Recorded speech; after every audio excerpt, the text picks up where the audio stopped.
सबसे पहले आइसोटोप्स क्या होते हैं?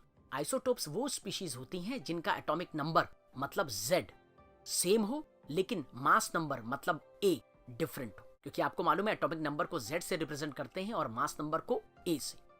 एग्जाम्पल आइसोटोप्स के, हाइड्रोजन के 3 आइसोटोप होते हैं, 1H1, 1H2 और 1H3। पहला वाला सिंपल प्रोटॉन है, जो 1H2 है उसे ड्यूटेरियम बोलते हैं या हैवी आइसोटोप ऑफ हाइड्रोजन, और तीसरा 1H3 है ट्राइटियम या रेडियो एक्टिव आइसोटोप। याद रखिएगा, कभी कभी ये सब पूछ लेते हैं। सबका एटॉमिक नंबर सेम है, देखिए 111, इसीलिए ये आइसोटोप हो गए। फिर आते हैं आइसोबार।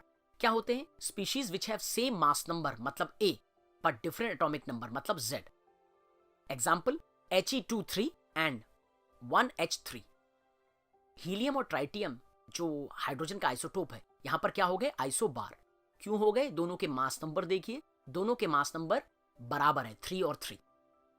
फिर आता isotones, species which have same number of neutrons, मतलब ऐसी स्पीशीज जिनका नंबर ऑफ न्यूट्रॉन सेम हो। और नंबर ऑफ न्यूट्रॉन्स कैसे निकालते हैं? A minus Z। A क्या है? मास नंबर, और Z क्या है? Atomic number. एग्जाम्पल ट्राइटियम और हीलियम। ट्राइटियम होता है 1H3 और हीलियम यहां पर लिया हमने He24। तो ट्राइटियम में नंबर ऑफ न्यूट्रॉन्स कैसे निकालेंगे? मास नंबर है 3 और एटॉमिक नंबर है 1, तो 3 माइनस 1 कितना हो गया नंबर ऑफ न्यूट्रॉन्स? 2। इसी तरीके से हीलियम में मास नंबर है 4 और एटॉमिक नंबर है 2, तो नंबर ऑफ न्यूट्रॉन्स कितने हो गए? 4 माइनस 2, 2। तो दोनों में नंबर ऑफ न्यूट्रॉन्स क्या है? सेम, इसीलिए ये आइसोटोन्स हो गए। फिर आते हैं आइसोडायफर्स। क्या होती हैं? ऐसी species which have same neutron minus proton, N minus P। इसको आइसोटोपिक एक्सेस मास भी बोलते हैं, याद रखिएगा N माइनस P को। इसका मतलब अगर हमें पता लगाना है कि कोई स्पीशीज आइसोडायफर्स है या नहीं, सबसे पहले नंबर ऑफ न्यूट्रॉन्स निकालेंगे, उसको नंबर ऑफ प्रोटॉन से माइनस कर देंगे। अगर वो बराबर आती हैं तो वो स्पीशीज आइसोडायफर्स हो गई। एग्जाम्पल यूरेनियम 92-235 और थोरियम 90-231। यूरेनियम 92-235 में नंबर ऑफ न्यूट्रॉन्स कैसे निकालेंगे? 235 माइनस 92। बताया था मैंने आपको, मास नंबर को एटॉमिक नंबर से माइनस करते हैं। कितना आ गया नंबर ऑफ न्यूट्रॉन्स? 143।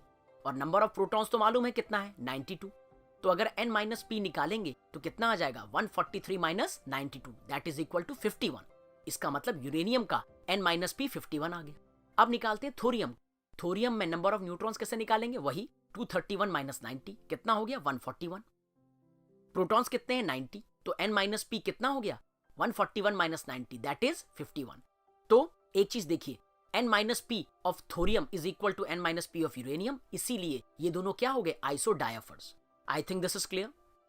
फिर आता है आइसोस्टियर। ये क्या होते हैं? कभी कभी कुछ टीचरों ने इसको अपने लेक्चर में आइसोटर्स या आइसोस्टस बता दिया है, वो स्पेलिंग गलत है। ये होता है आइसोस्टियर। क्या होता है? Species which have same number of atoms, same number of electrons and physical property same. Example CO2 and N2O। CO2 में कितने एटम्स हैं? 3, एक कार्बन के 2 ऑक्सीजन के। N2O में कितने एटम्स हैं? 3, 2 नाइट्रोजन के 1 ऑक्सीजन के। अब नंबर ऑफ इलेक्ट्रॉन्स निकालते हैं CO2 में। कार्बन का एटॉमिक नंबर 6 होता है, ऑक्सीजन का 8, तो टोटल कितने इलेक्ट्रॉन्स हो गए? 6 plus 8 into 2 is equal to 22 number of electrons. N2O nitrogen का एटॉमिक नंबर 7 होता है, ऑक्सीजन का 8, तो टोटल नंबर ऑफ इलेक्ट्रॉन्स कितने हो गए? 7 into 2 plus 8, that is equal to 22। तो एक चीज देखिए आपने, नंबर ऑफ एटम्स और नंबर ऑफ इलेक्ट्रॉन्स दोनों में सेम है और इनकी फिजिकल प्रॉपर्टी भी ऑलमोस्ट सेम होती है, इसीलिए N2O और CO2 आइसोस्टियर है। I hope it is clear.